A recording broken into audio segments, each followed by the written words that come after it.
everybody, welcome back to Chortle Cast. I'm one of your hosts, Jake, and with me as always, the Stream King, the Far Cry guy, the man who cries devil, Steven. Hey Steven, how's it going? Is that the gritty reboot of The Boy Who Cried Wolf, The Man Who Cried Devil? Yes. Look, I'm just working with it. I wanted to say, and I'm still going to say this, I wanted to say the man who's afraid of the plague, but that's me. I'm afraid of the plague. Yeah. Have I talked about this on a podcast yet? About how I'm terrified there's going to be a plague this year? No, you haven't. Okay, I haven't? Okay, great. Well, let me, here, welcome to Chortlecast, everybody. This is going to be my, I'm paranoid that we're going to have a plague in 2020 paranoia. Let me tell you, Steven, here are the facts, okay?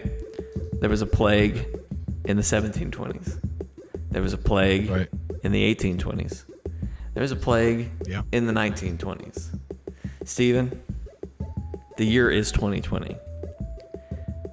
Fact number 2. China is already having some sort of viral outbreak that they didn't tell anyone about until it became a real problem. And so that's happening over in China right now.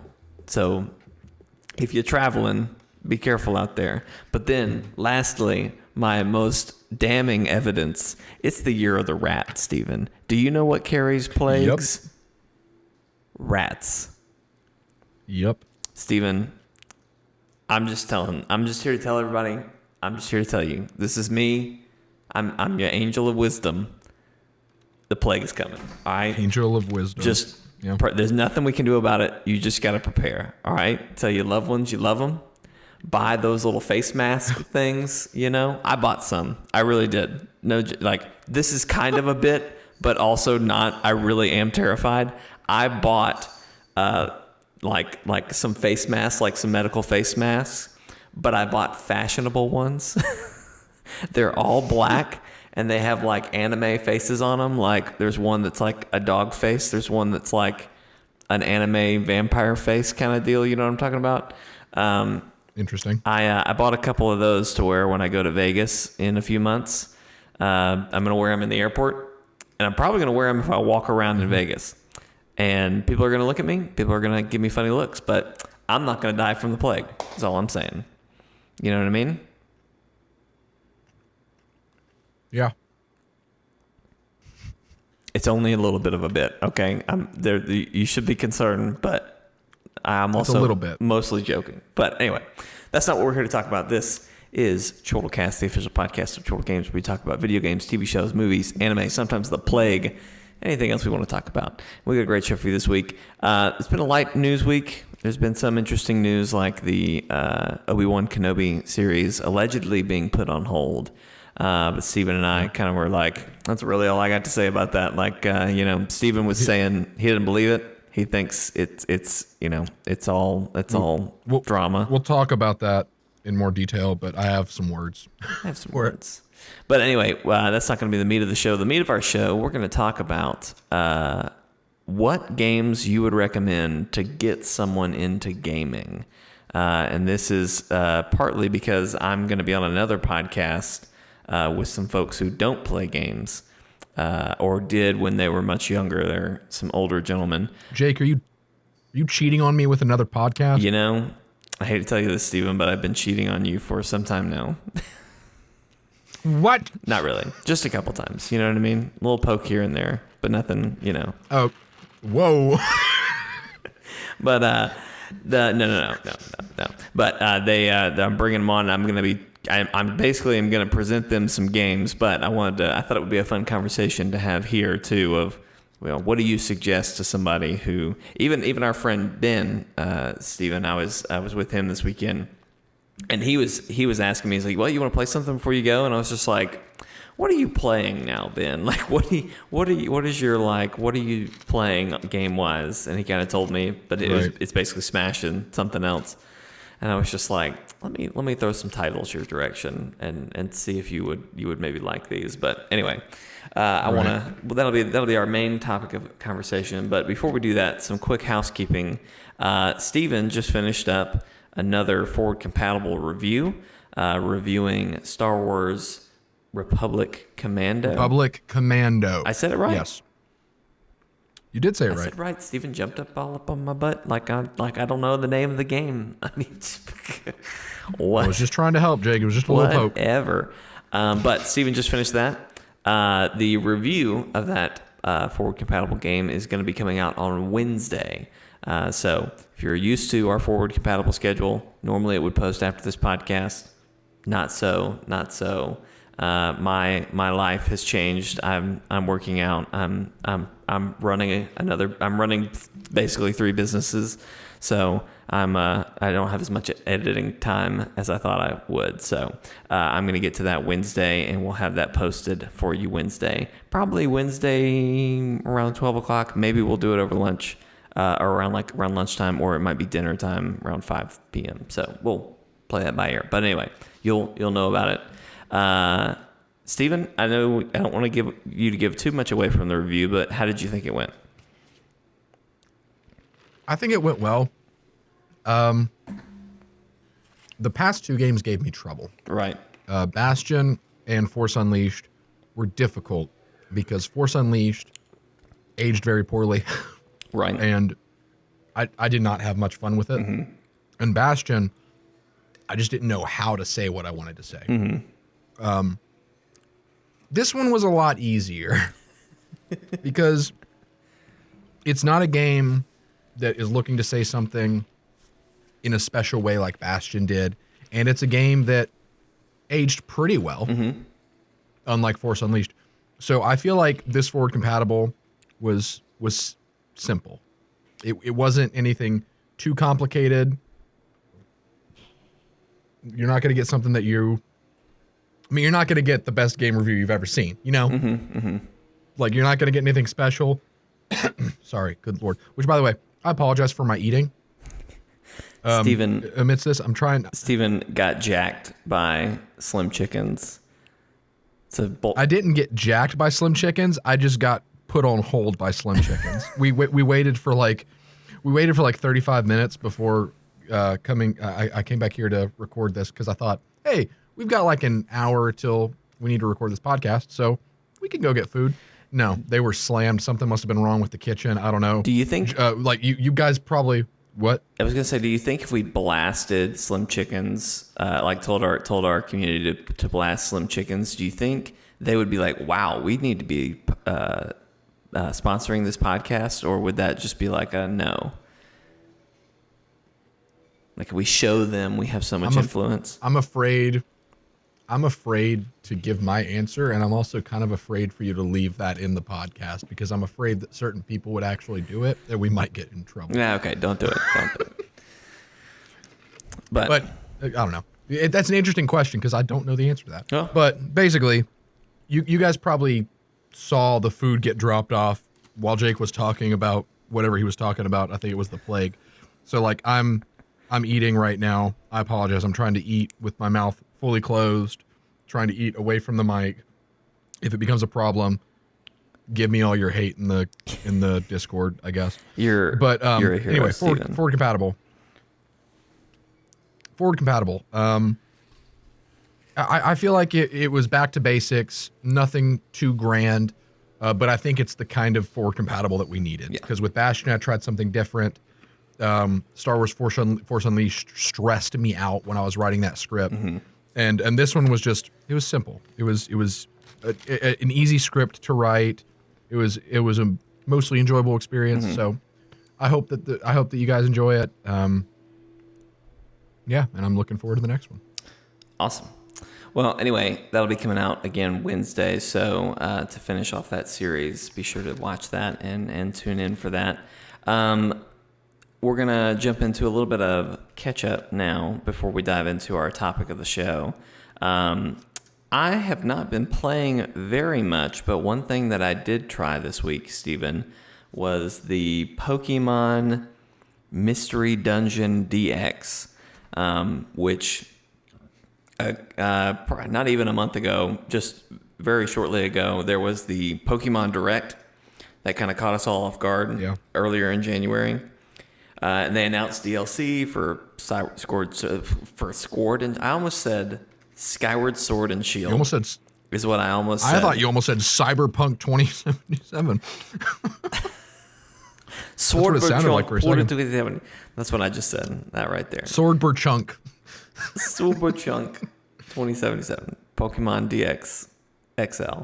No, they announced all the DLC for Pokemon Sword and Shield, and then they announced this game. Came out in 1995, something like that. Anyway, after I don't remember playing it when I was younger, so I had nothing. I had no idea what it was going into it. They released a demo, which I'm always appreciative when Nintendo releases a demo for something. I played the demo this week, Steven. Yep. I really, really don't know why they thought this game deserved a remake. And like, I'm sorry if this is a game you loved as a kid. Like, more power to you. I hated it. More power to you, but you're an idiot. I'm not saying you're an idiot, and if you enjoy it, right. Go enjoy what you enjoy. It was not a game for me by any stretch of the imagination. The redeeming qualities of it are that you play as a Pokemon, right? You get to pick. It's actually kind of funny. They give you a quiz at the beginning of the game that selects the Pokemon you should be. And so I obviously took the quiz wrong because I ended up with a Bulbasaur, and I immediately said, no, that's not who I am. I am an Eevee, and you can fight me. But I made myself an Eevee, and then you get to pick your partner Pokemon as well. So I made it a Pikachu, and I made it a girl, and I named it Lee Allison after my wife. She's going to be the Pokemon guiding me through this whole game. But anyway, you start the game off, and it's very much a story game. I think what's probably the most endearing about it is these little cutscenes that you'll get of Pokemon interacting and kind of this story that's happening. But anyway, you're very confused why you're a Pokemon.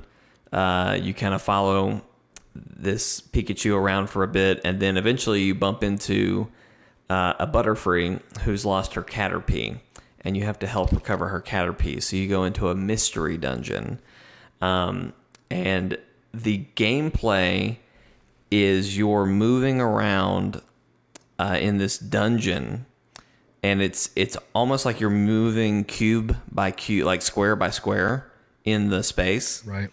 And once you approach an enemy, it's turn-based in the sense that if it's almost like Fire Emblem, where like if I move, right, every move I make, whether that's an attack or I move position, the enemy can do something immediately after that. So like I had several situations where I'd be looking at an enemy Pokemon and I'd turn and they'd hit me. And then I'd move and they'd hit me. And then I'd turn back to them and they'd hit me. And then I'd hit them and they'd hit me. Where it's very much like pick a spot and fight. You know what I mean? Like don't make a last minute decision too close to the enemy. Anyway, whatever. It's very weird. You have an attack button, but if you hold like L2 or something, you can choose from one of 4 attacks like a normal Pokemon game would be, but I found it just as effective to hit square whenever you approach something because it rotates through your 4 moves, and 9 times out of 10, it doesn't matter what you hit them with, at least in the demo. Maybe it gets more complex. But it's so... Steven, they added a button that lets the game play itself. Yep. You can literally press a button and your character will move through the dungeon. And at first I thought, oh, it's just going to take me straight to the stairs, which is how you progress. It's not going to let me pick up all the stuff that's in it. So I need to move around. No, that's not. It goes to any item. Like if you hit automatic, it will go find every item in the dungeon. So it'll just take you straight through and pick up every item that's in there. And then once you picked up every item, it'll take you to the stairs.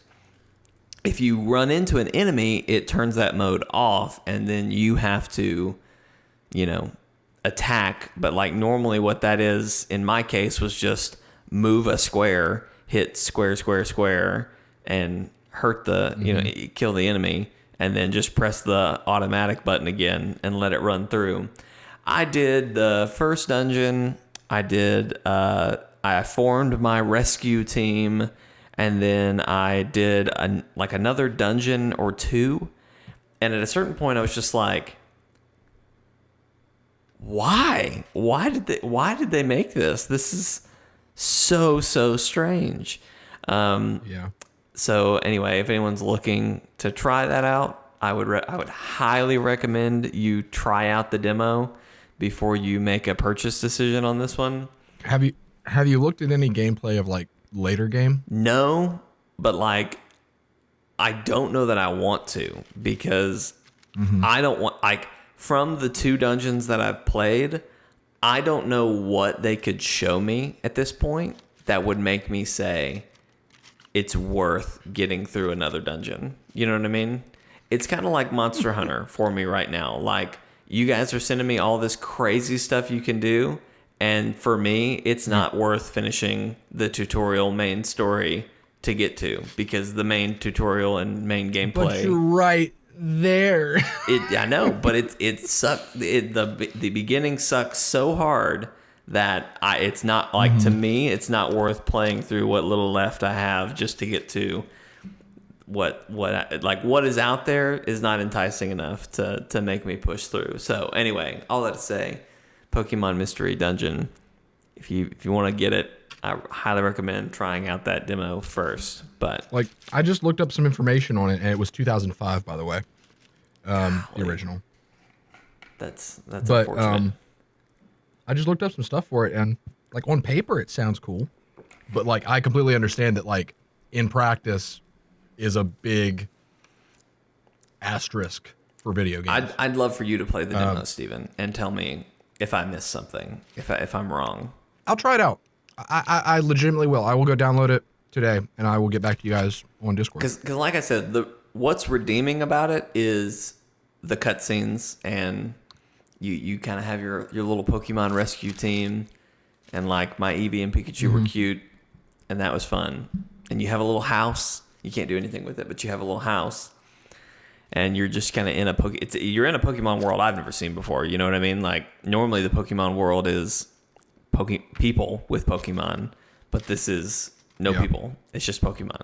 So it's very different, and probably it's special in that regard. So I don't know. I couldn't push through another dungeon to see what else was there. But anyway, Steven, you've been playing a lot of that Devil May Cry 5. Boy, have I. Boy, have you. Tell us the latest from the land of Devil May Cry 5. So, a few of my greatest hits. Let's just approach it this way. Sorry, I had to take a sip. So one, if you watched my stream on Saturday, you'll know all about this. But Nero is probably the main character of DMC5. And he is kind of like the younger, hot-headed demon hunter who's basically living in Dante's shadow. Mm-hmm. And you play as him. It seems like for the most part, like out of the 3 characters, he's got the most playtime. Mm-hmm. So his play style is he has a sword that he can rev up like a motorcycle, which is amazing. Mm-hmm. He's got his gun, which is like a big hand cannon that hits hard. And he's got this thing called a Devil Breaker. Right. The Devil Breaker is basically a mechanical arm that he puts on where his former demon arm was. It's a whole thing. Mm-hmm. And you can get different Devil Breakers that basically determine what the circle button does. For example, there's one Devil Breaker that is like a concussive blast, that if you press circle when standing still, you'll like blast enemies back, or if you do it when midair, you'll blast yourself in the direction you were flying, so it's basically more air control. When you overcharge that one, you can overcharge a Devil Breaker to break it, to do like a really big attack. So when you overcharge the concussive blast one, it flips out and a giant laser beam comes out of it, and you just hold it there, and it just mows through enemies. It's great. There are a ton of devil breakers in this game. The rocket punch that you can skateboard Surf on, yeah. that's a devil breaker. I found one of my new favorite devil breakers, and it's called the Buster Arm, or I think. This devil breaker, when you press circle on an enemy, you do a wrestling move on them. And I say wrestling move. That's because some of them are wrestling moves. Like one of them you'll suplex a demon. Another one you'll like do the really big suplex where you grab them and like hold them by the head and then you just drop them down. You'll power bomb somebody. If you use this on a giant lizard demon thing, you'll grab it by the tail and you'll just start swinging it around, hitting everything nearby till you just throw it. So I had a thought because I saw something in like, I can't remember if it was like a comment or a review or whatever. I saw someone talk about throwing Goliath. And I was like, wait, I fought Goliath. Throwing him? I wonder. So I went to the Goliath fight again. Brought an entire Devil Breaker loadout of just Buster Arms.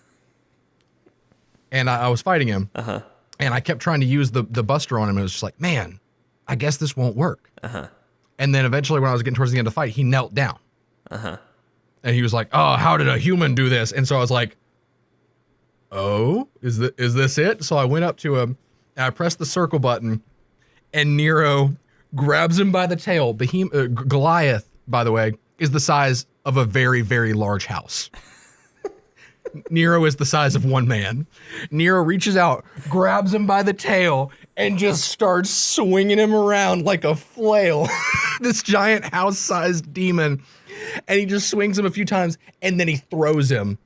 And I had aimed it to where I threw him at a giant, like, church tower. He hits the church tower. The church tower explodes and falls on top of him. And there's just debris everywhere. And he has like a speck of health left, and I just shoot him and he dies. And like, if you have not seen this on the live stream, go watch it. It's one of the funniest reactions I've ever had to anything. It's at 1 hour, 8 minutes, and 4 seconds. I remembered this because I told so many people to watch this. On which, it's part 3. Part 3? Okay. Part 3 of Devil May Cry live playthrough. 1 hour, 8 minutes, 4 seconds. Jake, you need to watch. I sent it to you guys over the text yesterday. Okay. That's what that was. I must have missed it. Seriously, watch it. It's amazing. Like I basically have said to everybody, if you want a very quick gist of my experience in this game, 1 minute, 1 hour, 8 minutes, 4 seconds, go there. But it's been so good. Aside from throwing giant house-sized demons into church towers, I unlocked Dante. Right. And Jake, I told you how impressed I was when I played V, and he was completely different. I was expecting Dante to be kind of similar to Nero because they look similar. They both use guns and swords, but they are completely different. And I was really impressed by that. The way they're different, Nero always has a sword, always has a gun. His variable is his Devil Breaker. He's got a very balanced play style where he's mobile, but he can hit pretty hard. And he's got that one variable being which breaker he has equipped. Dante has 4 different stances. Joker, I think, or something like that, which is basically speed. Gunslinger, which is ranged. So, Swordsman, which is melee combat, and then Royal Guard, which is defensive. He has up to 4 weapons for melee and up to 4 weapons for ranged equipped at a time. And each one of those weapons behaves differently based on what stance you have equipped. And you can change these weapons on the fly. It's like they were preparing you with Nero and V. And then they were just like, okay, yeah, Dante's gonna crank it up to 11. Dante is where the real gameplay happens. Like that's where it's like, okay, cool. So you've been micromanaging your different demon pets as V. You've been looking at your devil breakers as Nero. Well, here's like everything. Here's all the systems. You're using your D-pads now. You're using your triggers. You're using everything. And he is so fun to play because like you switch weapons instantaneously. Like if you just press the trigger. So I could go in, do a really good combo with the sword, and then when I finish a big swing, I could press trigger to switch to my like demon boxing gloves, and I'll switch to that, and I'll just keep going. And there were parts where I was just tapping the triangle button, which is like the melee attack button, and I just kept tapping it, and Dante's just he just keeps punching, and then he lights on fire because he's punching so much, and then I press circle, and he just does an explosive punch. And it's like, this game is absurd. Yeah. It's the best kind of absurd. Like, it's so fun. And it's like, I'm still waiting to get Dante's motorcycle that he can break in half and use like boxing gloves. Because that's coming. But like, it's one of those action games that if you ask the question, I wonder if I can do this, chances are you probably can. I threw a house-sized demon into a church tower that actually exploded. There are no limits. I can do anything. I'm so glad that game won Best Action Game. I am too. Like, I said it deserved it before I played it, just because I had heard the stories. I had heard about the rocket surfboard. I'd seen a little bit of gameplay, but gosh, you have no idea how much it deserved that award. Yeah. Until you've played it, because like, it's on another level. It really is. It's beautiful. So thank you all for voting for it. I will continue to thank you all for voting for it as the viewer's choice game.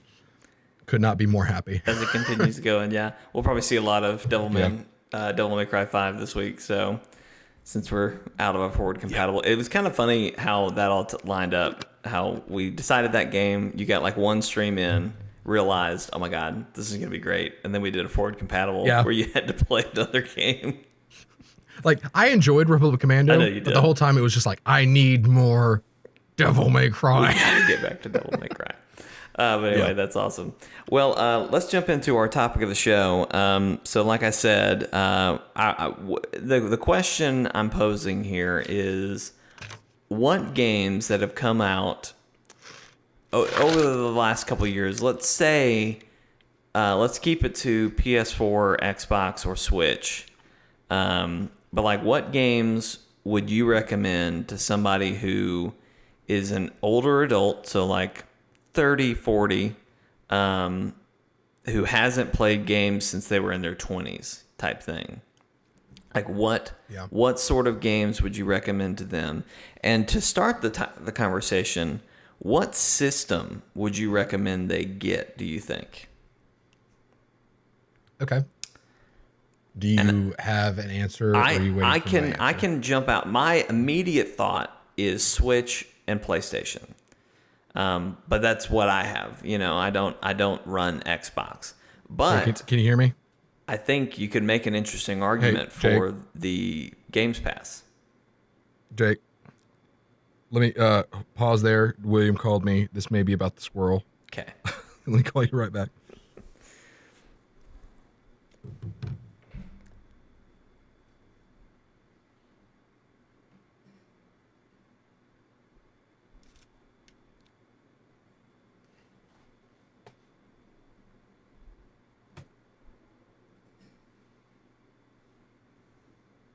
Hey, what's up? I didn't. I tried to. Got away from me. Stupid little thing. I opened up. He got into the coffee corner. Which, fun fact, I now know what a squirrel sounds like. I now know what sound a squirrel makes. I imagine the sound this one was making was a mixture of fear and irritation. Yeah, pretty much. So it was like a chattering. So it got caught in the coffee corner, behind one of like the tables with the coffee. So I opened up the two doors headed to the courtyard area, towards the front of the church, to try to get him to go out there, and then when I pushed the table back to lure him out, he ran past me and tried to leave from next to the sanctuary, which was closed, and then he ran off again, so I don't know where he is. I closed every door that leads to another area.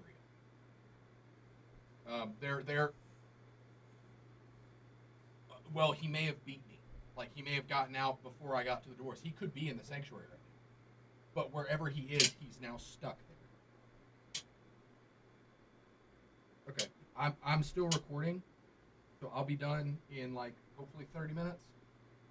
And as soon as I finish, I'll be out there to help you. All right, thanks.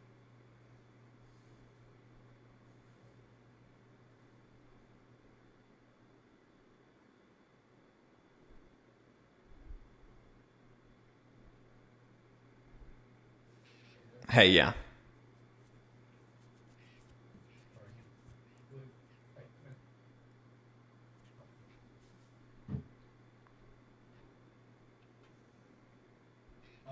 Well, I ran in when I finally came back. I yelled, "Squirrel, if you're in here, I will find you." He didn't say it, so I guess he's not. But I imagine he's probably on the side of the worship center. But I closed every door. He may have made it back into the offices, but if he made it back there, he has malicious intent against one of our staff members because he would have had to know where he was. When he ran ahead of me, ran past me, called him forward. And I was behind him. I don't know which way he went. And Jane had someone in. And so I went in there, I was like, "Oh, he's throwing this door. Closing the door. I hear you scream. Open that." Got it. I'll be on in a minute to help you. What a day. Okay. Come back, sit down. Okay. I'm back. Okay. And you didn't stop recording, right? That is correct. I have not stopped. You've heard every sound that's happened in this room during this whole debacle. Right. I'm waiting for you to get squirrel noises in the mic.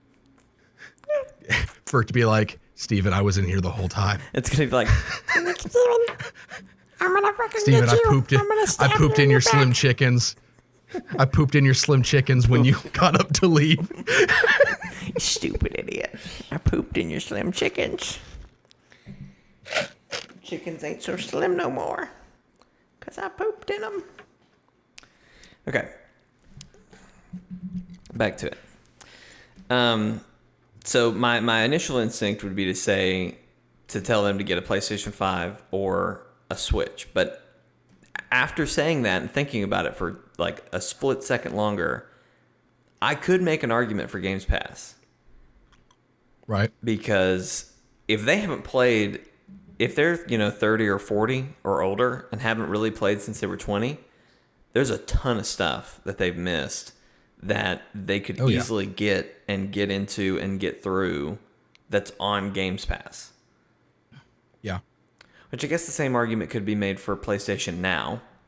Like, not so much. Not as much, but like I'm sure as we start building out a list of what games to recommend, I feel like there would be a couple on there. But anyway, I don't know. What would be your initial thought as far as console? I think you're onto something. With the argument for Games Pass.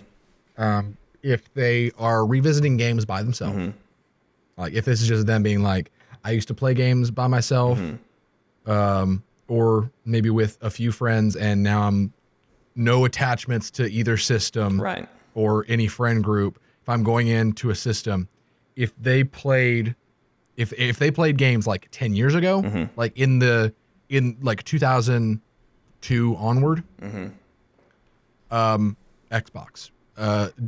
I feel pretty confident in that, because if they're looking to like not only play the newer versions of games that we had back then, but also to see what the landscape of gaming is now, Xbox and with Games Pass is a pretty sweet deal. And plus, if they played around that time, they're probably kind of familiar with some Xbox games, like in the mid 2000s onward. There are a lot of PlayStation games though, like Shadow of the Colossus, Jack and Daxter, Sly Cooper, stuff like that you won't get. But it really depends on what they played. If they have no attachments to any specific exclusive, then I would say Xbox, because Games Pass is a really sweet deal. Now, if they played before that, like if they're like more of a retro gamer, Switch all the way.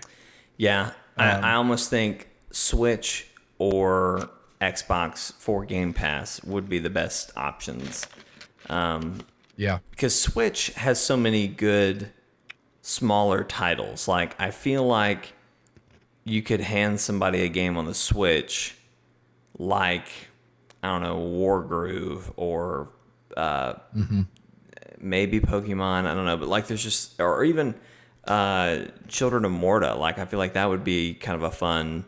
Just there's a ton of smaller things that aren't as huge of a time sink as some other games that we have now, like mainstream games would be. That might be pretty good. But anyway, okay, all right. Well, that's a good starting point. What and we don't have to come up with like a comprehensive list, but like, what would you say are maybe like, what 5 games should I recommend to get somebody back into gaming? What are some like initial thoughts that come to your mind? So it depends on what aspects of the gaming they're trying to get back into. Right. Because like I said before, like what have they played in the past? Like what do they want to come back to and go further into? And so like, should probably go by genre. First one that comes to mind is kind of obvious. If they're a fan of RPGs or open world games, probably Skyrim. Okay. Skyrim is super accessible. It's a game that has mass appeal. It's really approachable. It's a great first RPG in general because the game is pretty simplified. As far as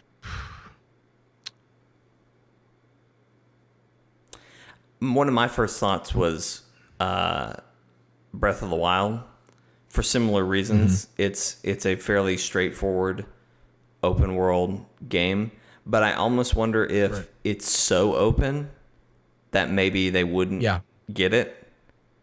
They would get. It's a bad first impression of what an open world game is. Right. Like right now. Yeah.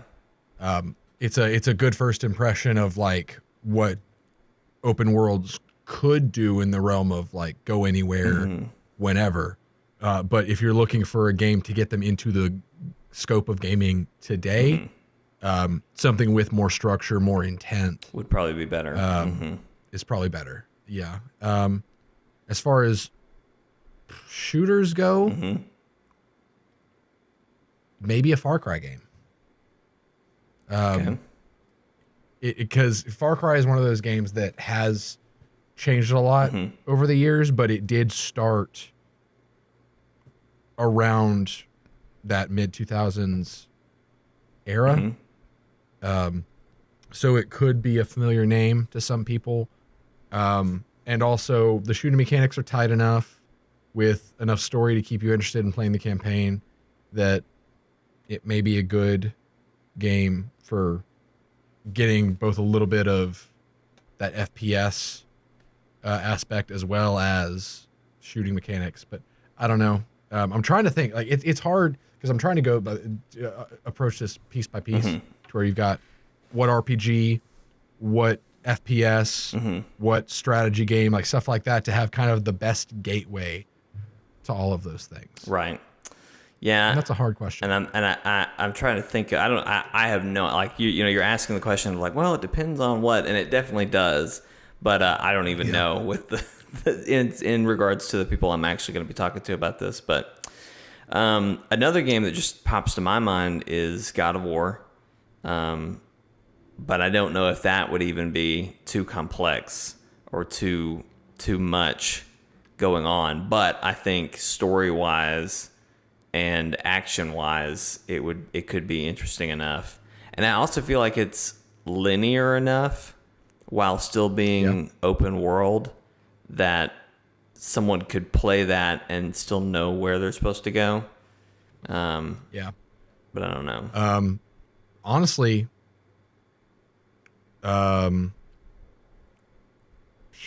Uncharted. The Uncharted games would be really good. Uncharted would be great to introduce someone to not only shooting mechanics, but also I think it's a good gateway into what games like God of War and Last of Us became. Like cinematic stories that you can play. I wonder if Last of Us would be a good one to get somebody started with. I thought about Last of Us for a minute, but it seems to me like it's the next step from an Uncharted game, just because it can be challenging. It can be frustrating with certain clicker scenes. And it can be boring. At parts. Like it starts kind of slow. Right. So I don't know if it would be a good entry, but if you're like, to me, it's definitely one of those where it's like, if you're looking for the game that is like a playable movie, Last of Us, Uncharted 4, God of War, that's 3 of the games. Right. But I don't know if God of War or Last of Us would be that entry. Would be the first one to do. Yeah. Yeah. Trying to think of what else would be good. The Far Cry shooter, that's a good point. I know Girlfriend Reviews has talked about how Portal was a really good training ground for her to learn how to look and to aim. And Portal is great for someone who doesn't know how to do twin sticks. That like I'm looking to somehow get the ability to play Portal 2 with Anna because she can't do the right thumb yet. She can only do one at a time, which is understandable because most of her gaming was done on either the computer or on like the Nintendo DS. Right. So she hasn't really done much with a controller. And so we're wanting to do that because Girlfriend Reviews made a great point when they said Portal is the great introduction into teaching. Basically, it's baby's first FPS. Yeah. Like it teaches you how to do those. That's condescending. It's a good first FPS for someone who doesn't know how to do the twin sticks. Well, it's just a great training ground because it's a puzzle game, so there's no pressure. Right. But yeah, that I might put that one in. That's a really good suggestion. And one that you may want to go to, like games that you may want to look at for like just the general state of gaming now, is games that do multiple things really well. I mentioned Far Cry. Far Cry is a good one for people who want to see what open world games are like right now, but also people who want to see FPS mechanics. Right. Really, that's any Ubisoft game. If they want to play an open world shooter, send them to Ubisoft. But also games like Borderlands. It shows you how to play an RPG that you can play with friends. It teaches you shooting mechanics and looting and stuff like that. Like Borderlands hits a lot of current gaming trends. Diablo is a great introduction to looting, character building, and action games. That's also for multiple players at once. I had another one, but I lost it. I feel like I'm missing a really obvious one. Same. Like there's something just right on the tip of my tongue that's... Well, Star Wars Jedi Fallen Order, honestly, is a great introduction to Souls. What about Spider-Man? I was going to say Spider-Man. Spider-Man is a great introduction to modern open world fighting mechanics because like Batman did a great job of that. And so I would say either like if they're on Xbox, Batman Arkham City. Right. Okay. If they're on PlayStation, Spider-Man. Okay. Because Batman and Spider-Man have very similar combat, but they also are very comparable because they do their character better than anyone else has done. Yes, absolutely. So like if you're a fan of those characters, either one of them, you're going to get an experience that is honored. And they play similarly enough to where most of the combat is done with either attack, dodge, or block. Right. So it's good introduction to fight mechanics that makes you feel like you're doing really cool things when honestly you're just not doing that much. And they tell a great story. Yeah. So I would say If you're talking to someone who is a big comic book fan, and they want to play an open world game, either one. Yeah, of those. I definitely think that's going to be one I need to suggest for sure. Let's drop down to the indie front a little bit. What indie games would be good to like recommend to somebody? Wargroove is an excellent strategy indie title to introduce to somebody. I'm glad you said that because I wouldn't have thought of it. It's hard. There are so many. It's hard though. It is. It can be really hard, but the good thing about it is that you don't hit many walls because there are other ways to, like, you can be like, man, I'm not good at this. Let me face some bots. So you don't feel like you're locked in because there's nothing else to do but story. If you get stuck at the story and you're just like, I'm just going to go face some bots till I get better at the game, you can totally do that. Right. So Wargroove is really accessible as a strategy game. Children of Morta is a good one, like you said. There's so many good roguelites and roguelikes out there.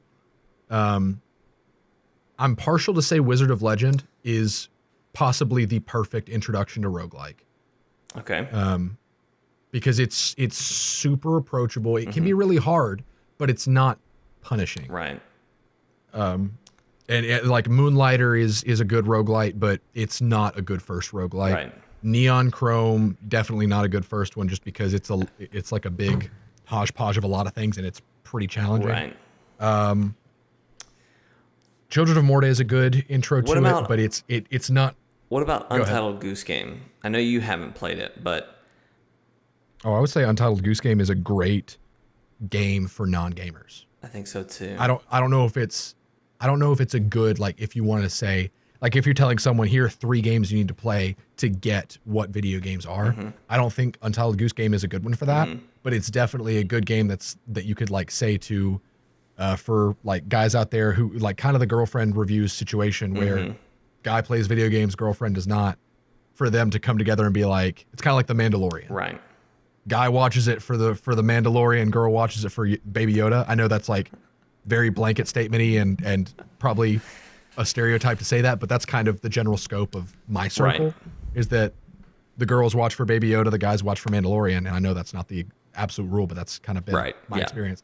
It's a great example of that experience that can cross worlds over, to where you've got someone who is into video games and someone who isn't, and I think they would both have something that they really enjoy there. So that's a good one for a different reason. Yeah.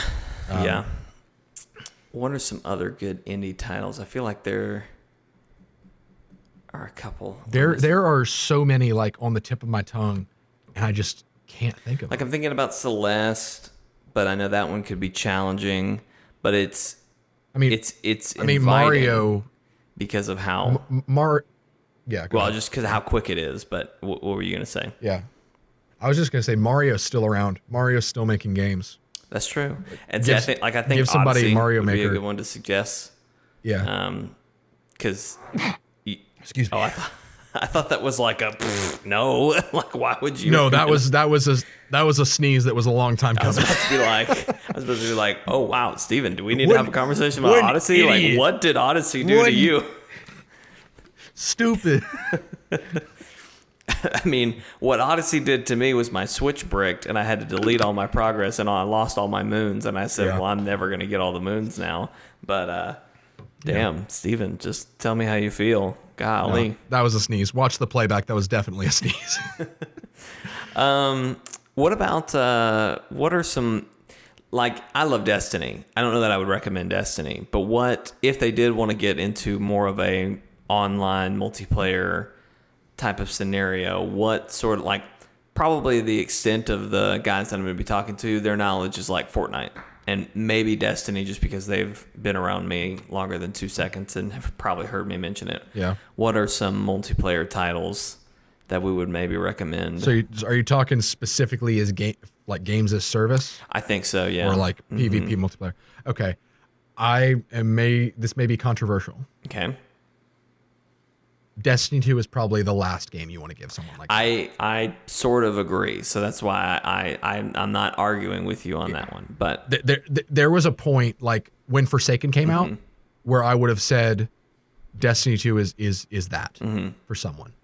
Like Destiny 2 is a great jumping on point for a games as service title. Then it got a battle pass. It got seasons that happen more frequently. It became a chore. It became, if you do not play this game for 3 weeks, you may as well not play it again. Right. That's kind of how Destiny feels right now, or at least from my perspective. Right. There's the big three, right? Well, technically Monster Hunter is in this category, but I think you and I both know that that's not a good Yeah, that's first not game one that I'm going to for suggest. anyone. So I'm gonna put Monster Hunter away because it's not a shooter. So Right. they're the big three as far as like games as service action games that happen to be shooters. There's Destiny, Division, Anthem. Anthem is kind of an asterisk because we all know how most people feel about it. Right. But if you look at those big three, I would argue that Anthem is the best one for a new gamer. I kind of agree because the flying is a fun enough thing to get into it. And honestly, Right. for somebody who isn't used to playing a ton, getting through the main story of that game and playing with your friend, with a couple friends, wouldn't be difficult, and would be doable.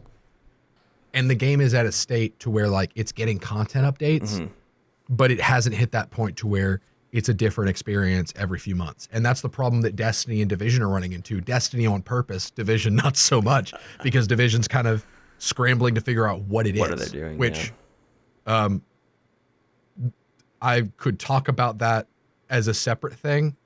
We don't have to do that this podcast, but we can do it another time. Division's going to be changing a lot. And anyway, that's another thing. That's another thing. But Division's a bad one right now. Yeah. Because it is a different experience every 3 months because the meta changes, because the player base doesn't like what changes are made and the developers don't know what they want it to be. Destiny is a different experience because they're turning it into we have to keep players playing, so we have to keep mixing things up. We have to make it to where they have to get the battle pass. They have to finish this and this and this, because if they stop playing, we die. That's Right. kind of how Destiny feels, because a lot of pressure's on Bungie. But Anthem is, right now, the experience kind of feels like a game that has the content of a not games as service game with occasional updates. So you don't have that pressure to constantly be playing and getting the new gear. The content release flow is slower. So Right. people who don't play games as much, they can take Anthem at a slow pace. And honestly, people who do take Anthem at a slower pace would probably appreciate it a lot more, Yeah. because they wouldn't burn through all that content after playing it for 48 hours straight with no breaks, Right. which is kind of why people hated the game at the beginning. Yeah, I think so. So too. I would say for like an introduction to what a game as service title is, surprisingly, I would say out of those big three, unless if I'm forgetting one, and if I am, please let me know. Don't say Warframe, because don't you dare put somebody who does not know what a video game is. That's what do not put them through Warframe. I was afraid you were going to mention Warframe, and I was just like, there's too much to get started in. I'm a very well-versed gamer. I've been around the block a few times when it comes to pretty much all types of games, except for like fighters. I don't get Warframe. I'm not even close to getting Warframe. So I would say that out of those big three, and if I'm forgetting one, let me know in the chat or comments what it is, and please don't hate me too much for saying this, but I think it's Anthem. I don't disagree. It's also the cheapest. Yeah, I mean, as surprising as it is, I don't necessarily disagree to get somebody started and rolling. But anyway, all right, we've given a lot of thought for me to mull over, so I'll report back and see if anything took when I discuss these with these guys on this other podcast. So. That's going to be Guys of a Certain Age. If you want to search that, it'll probably be a week or two from now that they'll air that. So feel free to do that. Hey everybody, thanks for watching this episode of Chortle Cast. We do hope that you've enjoyed it. If you did, there's a couple things you can do to help us out. Number one, if you're watching on YouTube, you're at chortlegames.com. You can like this video, share it with your friends, leave us a comment. If you're on Facebook, you're at Chortle Games on Facebook. You can also like this video, share it with your friends, and leave us a comment. And if you're watching on Twitch, you're at Chortle_Games on Twitch. And you can like this video, follow us, subscribe to us if you can. if you feel like doing that. We really appreciate it. But anyway, Chortlecast airs every Monday at 5 p.m. Central Time. So be sure to tune in on those dates and see more of the show. If you want to go a step further and join our community more, you can join our Discord. There's a link to our Discord in the description of this video on Facebook and YouTube. Twitch does not have a description, so if Kalen, one of our mods, is watching, he'll probably post that in our chat. If not, go to chortlegames.com. That'll take you to our YouTube channel. Go to the banner. There's a Discord button. Click that. That'll get you in there. We post memes. We have a good time. We announce what our schedules are for the week. We have some conversations in there. Sometimes we do special streams that are only on Discord. So there's lots of fun stuff to do there. It's free to join, so feel free to jump in there. And then lastly, you can follow us at Chortle Games on Twitter if you want to keep up with us and what we're doing. The podcast is not the only thing we do here on the channel. We also do live streams throughout the week. This week is going to be Steven on Tuesday, probably doing some Devil May Cry 5. Wednesday, we are going to have the forward-compatible review of Star Wars Republic Commando. So be sure to tune in for that. That'll be about a 10-minute stream, but it'll be the whole review on there. Then we will have a group stream Thursday night. We're potentially going to do some Goat Simulator DLC. So if you really enjoyed the mess that was Goat Simulator, be sure to tune in for that. And yes, before anyone asks, I have seen Deer Simulator. And I don't know if we can play it yet, but I might find a way that we can play it later. So that may be coming down the line. Friday night, it will be a solo stream from me. Most likely, we will start my next solo series. So I just finished A Plague Tale. I've been wanting to play either The Long Dark or After Party on PlayStation. So if you have a preference on either of those, shoot me a message in the Discord or leave a comment here. Let me know. And that will probably be what I'm streaming later. And I'll probably play through the whole story of whatever that is. And then Saturday night will be a Steven solo live stream. Maybe Outer Worlds, maybe Devil May Cry 5. You never know. But almost all of our streams start around 7 p.m. Central Standard Time. So again, follow us. That's the best way. We always let you know when we're going live and whatnot. So anyway, thank you guys for watching. I will report back with what my other podcasts, if they liked any of the games that I recommended or if they feel like they're going to go for any of those games. But until next time, we'll be seeing you.